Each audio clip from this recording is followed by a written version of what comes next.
साहेब काय म्हणाले? 133व्या जयंतीनिमित्त काय शुभेच्छा? आज मोठा आनंदाचा क्षण आहे. आज फक्त आपल्या संभाजीनगरला किंवा दिल्लीला किंवा अजून इथं नाही आहे, संपूर्ण जगात त्या ठिकाणी आज परमपूज्य डॉक्टर बाबासाहेब आंबेडकरांची जयंती साजरी होत आहे. ज्यांनी घटना आलेली ती अजून 100 वर्ष टिकणारी घटना आहे.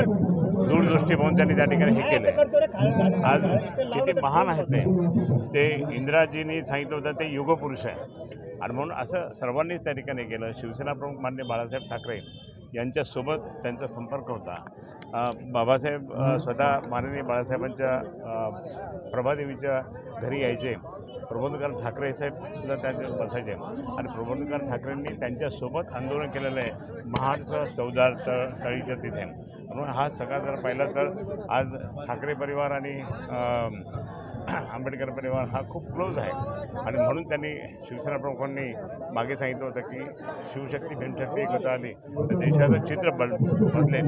आणि म्हणून एक आता हा प्रकार हा जो एकत्र येण्याचा प्रकार हा शिवसेना पक्ष मान्य उद्धवजी ठाकरे साहेबांनी एकत्र केलं आणि सगळेजण आता एकत्रपणे त्यांनी काम करत आहे.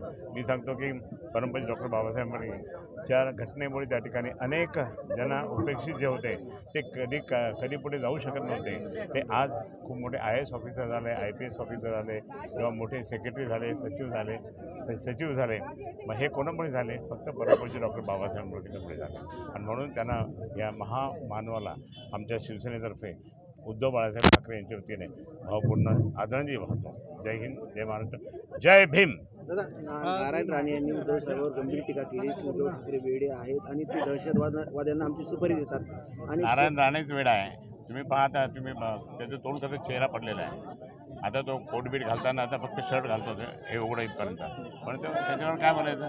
बरं, आता पार्वत कराड हे म्हटले की आमच्याकडे भरपूर उमेदवार सक्षम आहेत, त्याच्यातून चांगला शोधण्यासाठी आम्हाला वेळ जातो. मला खैरे साहेबांनी आघाडी घेतलेली प्रचारात आम्ही 1 वर्ष आधीच आघाडी घेतली. पण तुम्हाला मी एक सांगतो भाऊ, एक मिनिट भाऊ.